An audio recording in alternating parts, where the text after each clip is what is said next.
Hi everyone, ನಾನು ನಿಮ್ಮ ಕನ್ನಡ ಗೋರಿ ಪ್ರೇಮ. ನನ್ನ ಯೂಟ್ಯೂಬ್ ಚಾನಲ್ಗೆ ನಿಮ್ಮೆಲ್ಲರಿಗೂ ಪ್ರೀತಿಯ ಸ್ವಾಗತ. ನಾನಿವತ್ತು ತುಂಬ ಒಳ್ಳೆಯ ಒಂದು ಹೆಲ್ತಿ ರೆಸಿಪಿನ ಹೇಳ್ಕೊಡ್ತಾ ಇದ್ದೀನಿ. ಅದು ಯಾವುದಪ್ಪ ಅಂದರೆ ದೋಸೆಗಿಂತಲೂ ಮೃದುವಾಗಿರುವ ರಾಗಿ ಹಿಟ್ಟಿನ ಸರಿ ರೊಟ್ಟಿ. ರಾಗಿ ಹಿಟ್ಟನ್ನು ಉಪಯೋಗಿಸ್ಕೊಂಡು ತುಂಬ ಮೃದುವಾಗಿರುವಾಗ ರೊಟ್ಟಿ ಹೇಗೆ ಮಾಡೋದು ಅಂತ ಹೇಳ್ಕೊಡ್ತಾ ಇದ್ದೀನಿ. ರಾಗಿ ಆರೋಗ್ಯಕ್ಕೆ ಎಷ್ಟು ಒಳ್ಳೆಯದು ಅಂದರೆ ಭಾರತೀಯರಾದ ನಮಗೆ ರಾಗಿಯ ಬಗ್ಗೆ ಹೇಳೋದೇ ಬೇಡ, ಅದ್ರ ಬಗ್ಗೆ ನಮ್ಮೆಲ್ಲರಿಗೂ ಗೊತ್ತೇ ಇದೆ. ಆ ಸರಿ ರೊಟ್ಟಿಯನ್ನು ಯಾವ ರೀತಿ ಮಾಡೋದು ಅಂತ ತುಂಬ ಸರಳವಾಗಿ ಹೇಳ್ಕೊಡ್ತೀನಿ, ಬನ್ನಿ. ಆ ರೊಟ್ಟಿ ಮಾಡಲು ಯಾವ ಯಾವ ಪದಾರ್ಥಗಳು ಬೇಕಂದರೆ, ನಾನು ಕಡಿಮೆ ರೊಟ್ಟಿ ಮಾಡ್ತಾಯಿದ್ದೀನಿ, ಹಾಗಾಗಿ 3 ಬೌಲಷ್ಟು ರಾಗಿ ಹಿಟ್ಟನ್ನ ತೊಗೊಂಡಿದ್ದೀನಿ. ಜೊತೆಗೆ ಉಪ್ಪು, ನೀರು, ಇಷ್ಟೇ ಸಾಮಗ್ರಿ. ರಾಗಿ ಹಿಟ್ಟು ಮತ್ತು ಉಪ್ಪು ಈ 2 ಸಾಮಗ್ರಿಗಳನ್ನ ಉಪಯೋಗಿಸ್ಕೊಂಡು ಯಾವ ರೀತಿ ರೊಟ್ಟಿ ಮಾಡೋದು ಅಂತ ಹೇಳ್ತಾ ಹೋಗ್ತೀನಿ, ಬನ್ನಿ ನೋಡೋಣ. ನೋಡ್ತಾ ಇದ್ದೀರಲ್ಲ, ನಾನೀಗ ಸ್ಟವ್ ಹಚ್ಚಿದ್ದೀನಿ. ಸ್ಟವ್ ಮೇಲೆ ಒಂದು ಬಾಣಲೆಯನ್ನಿಟ್ಟು ಅದಕ್ಕೆ ನಾನು ಹೇಳಿದಾಗೆ 6ರಿಂದ 7 ರೊಟ್ಟಿ ಮಾಡ್ತಾಯಿದ್ದೀನಿ ಅಷ್ಟೇ. ಅದಕ್ಕೆ ಈ ಗ್ಲಾಸಲ್ಲಿ ಒಂದು ಅರ್ಧಕ್ಕಿಂತ ಜಾಸ್ತಿ ನೀರು, 1/4 ಗ್ಲಾಸಷ್ಟು ನೀರು ಹಾಕಿದ್ದೀನಿ.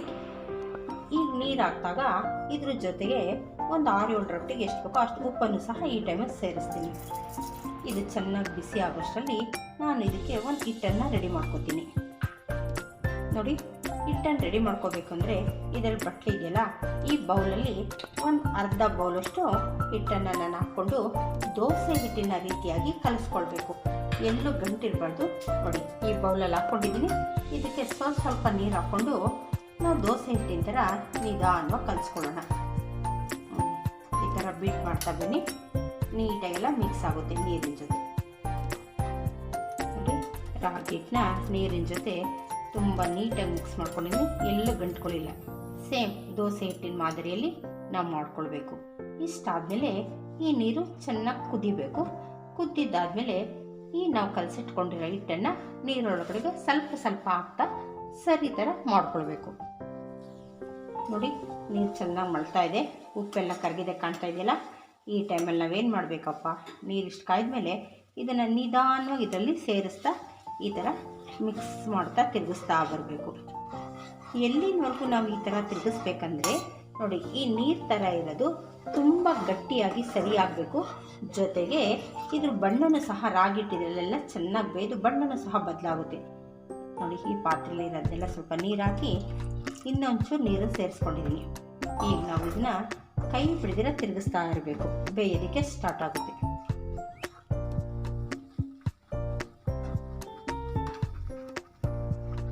ನೋಡಿ, ಸ್ವಲ್ಪನೇ ಗಟ್ಟಿಯಾಗಿ ಬರ್ತಾ ಇದೆ, ನೋಡ್ತಾ ಇದ್ದೀರಲ್ಲ. ಇದು ನಮ್ಮ ಮನೇಲಿ ಹೊಸ ರಾಗಿ ಹಿಟ್ಟಾಗಿರೋದ್ರಿಂದ ಇದು ವೈಟ್ ಕಲರೇ ಕಾಣ್ತಾ ಇದೆ. ರಾಗಿ ಹಿಟ್ಟು ಏನಾದರೂ ಕಪ್ಪಿದ್ರೆ ನಿಮಗೆ ತುಂಬ ಕಪ್ಪಾಗಿ ಕಾಣ್ತಾ ಇತ್ತು. ಇದು ಹೊಸ ರಾಗಿ ಆಗಿರೋದ್ರಿಂದ ಸ್ವಲ್ಪ ವೈಟ್ ಆಗಿದೆ, ಆದರೂ ಸಹ ನಮಗೆ ಡಿಫ್ರೆನ್ಸ್ ಗೊತ್ತಾಗುತ್ತೆ. ಬೆಂದಿರೋ ಬಣ್ಣ ಬದಲಾಗುತ್ತೆ, ಜೊತೆಗೆ ಗಟ್ಟಿನೂ ಆಗುತ್ತೆ. ಈ ರೀತಿ ತಿರುಗಿಸ್ತಾ ಬನ್ನಿ.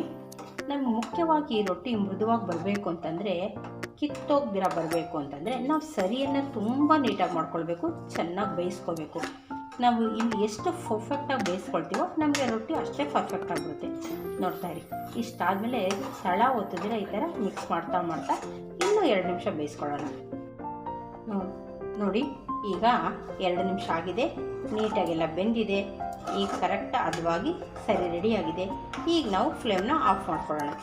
ಆಮೇಲೆ ಇದು ಒಂದು 5 ನಿಮಿಷ 10 ನಿಮಿಷ ಈ ಸರಿ ಆರ್ಕೊಳ್ಬೇಕು. ಆರ್ಕೊಂಡ್ಮೇಲೆ ಇದಕ್ಕೆ ನಾವು ಉಳಿದಿರೋ ರಾಗಿ ಹಿಟ್ಟನ್ನ ಹಾಕ್ಕೊಂಡು ನೀಟಾಗಿ ಕಲಿಸ್ಕೋಬೇಕು. ಅದಕ್ಕೆ ಯಾವುದೇ ರೀತಿಯಾಗಿ ನೀರನ್ನು ಸೇರಿಸ್ಬಾರ್ದು. ಈ ಸರಿ ಎಷ್ಟು ಹಿಡಿಯುತ್ತೋ ಅಷ್ಟೇ ರಾಗಿ ಹಿಟ್ಟನ್ನ ಮಿಕ್ಸ್ ಮಾಡಿಕೊಂಡು ಹಿಟ್ಟನ್ನು ರೆಡಿ ಮಾಡ್ಕೊಳ್ಳೋಣ. ಈಗ ನಾನು ಇದನ್ನು ಆರೋದಕ್ಕೆ ಬಿಡ್ತೀನಿ. ನೋಡ್ತಾ ಇದ್ದೀರಲ್ಲ, ಈಗ ಸರಿ ಚೆನ್ನಾಗಿ ಆರ್ಕೊಂಡಿದೆ. ನಾವೀಗ ನಾನು ಮೊದಲೇ ಹೇಳಿದಾಗೆ ಇದಕ್ಕೆ ಎಷ್ಟು ಹಿಟ್ಟು ಹಿಡಿಯುತ್ತೋ ಅಷ್ಟೇ ಹಿಟ್ಟನ್ನು ಸೇರಿಸ್ಕೊಂಡು ನೀಟಾಗಿ ಚಪಾತಿ ಹಿಟ್ಟು ಥರ ಕಲಿಸ್ಕೋಬೇಕು. ಮೇಲೆ ಯಾವುದೇ ರೀತಿಯಾಗಿ ಎಕ್ಸಸ್ ನೀರನ್ನ ಸೇರಿಸ್ಕೊಳ್ಳೋದು ಬೇಡ. ಈ ರೀತಿ ನಿಧಾನವಾಗಿ ಕಲಿಸ್ತಾ ಬನ್ನಿ. ಸ್ವಲ್ಪ ಬಿಸಿ ಕಡಿಮೆ ಆದರೆ ನಾವು ಇದನ್ನು ಕೈಯಿಂದನೇ ಮಿತಿಬೇಕು. ಆಲ್ರೆಡಿ ಇದೇನು ಬಿಸಿ ಕಡಿಮೆ ಆಗಿದೆ, ಸೊ ಈಗ ನಾನು ಇದನ್ನು ಕೈಯಿಂದನೇ ನೀಟಾಗಿ ಕಲಿಸ್ಕೊಡ್ತೀನಿ.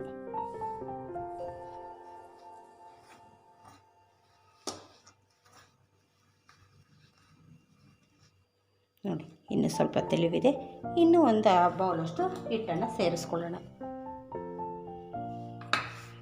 ಮತ್ತೆ ಈ ರೀತಿ ಕಲಿಸ್ತಾ ಬನ್ನಿ.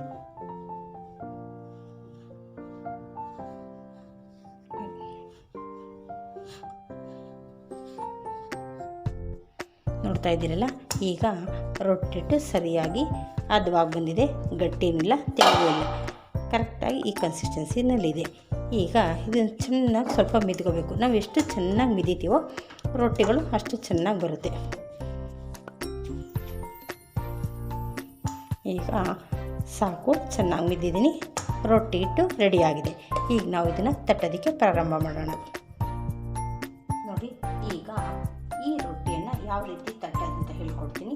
ನಾನು ಈ ರೊಟ್ಟಿ ಮಾಡೋದಕ್ಕೆ ಒಂದು ಪ್ಲಾಸ್ಟಿಕ್ ಪೇಪರ್ ತೊಗೊಂಡಿದ್ದೀನಿ.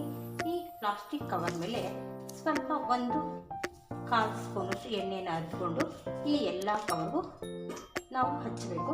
ಆಮೇಲಿಂದ ಈ ಕಲಸಿಟ್ಟಿರೋ ಹಿಟ್ಟನ್ನು ನಾವು ತುಂಬ ದಪ್ಪ ತೊಗೋಬಾರ್ದು. ಯಾಕೆಂದರೆ ರಾಗಿ ಹಿಟ್ಟು ಸ್ವಲ್ಪ ನಾವು ಚಪಾತಿ ಮಾಡೋದಕ್ಕೆ ಹಿಟ್ಟು ತೊಗೋತೀವಲ್ಲ, ನೋಡಿ ಈ ಸೈಜಲ್ಲಿ ತೊಗೊಂಡ್ರೆ ಸಾಕು. ಇದೇ ತುಂಬ ದೊಡ್ಡದಾಗಿ ಬರುತ್ತೆ. ತುಂಬ ಹೆಚ್ಚು ಹಿಟ್ಟು ತೊಗೊಂಡ್ರೆ ರೊಟ್ಟಿ ದಪ್ಪ ಆಗುತ್ತೆ. ಈ ರೀತಿ ಮಣೆ ಮೇಲೆ ಹಾಕ್ಕೊಂಡು ಇದನ್ನು ನಿಧಾನವಾಗಿ, ನಿಮ್ಗೇನಾದರೂ ಕೈ ಅಂಟಿತು ಅಂದರೆ ಒಂದು ಸರಿ ಎಣ್ಣೆ ಒಳಗಡೆ ಬೆರಳನ್ನು ಡಿಪ್ ಮಾಡ್ಕೊಳ್ಳಿ, ನಿಧಾನ ತಟ್ತಾ ಬನ್ನಿ.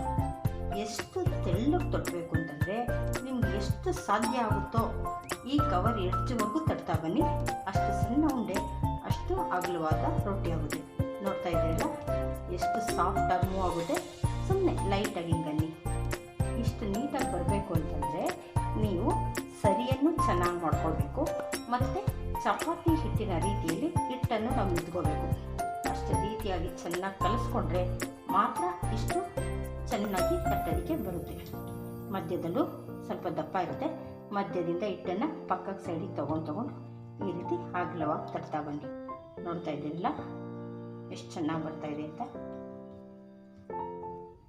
ನೋಡ್ತಾ ಇದ್ದೀರಲ್ಲ, ಪೇಪರ್ ಎಷ್ಟು ಅಗಲ ಇದೆಯೋ ಅಷ್ಟು ಅಗಲನೂ ರೊಟ್ಟಿ ಬಂದಿದೆ.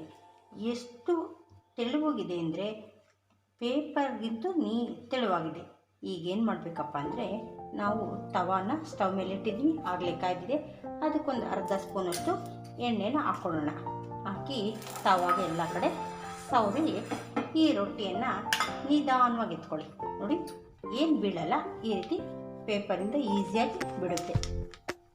ನೋಡ್ತಾ ಇದ್ದೀರಲ್ಲ, ಈಗ ಸ್ಟವ್ ಮೇಲೆ ಹಾಕಿದಾದ್ಮೇಲೆ ಒಂದು ಪ್ಲೇಟ್ನ ಅದ್ರ ಮೇಲೆ ಮುಚ್ಚಿ 2 ನಿಮಿಷಗಳ ಕಾಲ ಬಿಟ್ಟರೆ ನೀಟಾಗಿ ಬೆಂದಿರುತ್ತೆ. ಅಷ್ಟರಲ್ಲಿ ನಾನು ಇನ್ನೊಂದು ರೊಟ್ಟಿನ ರೆಡಿ ಮಾಡ್ಕೊತೀನಿ.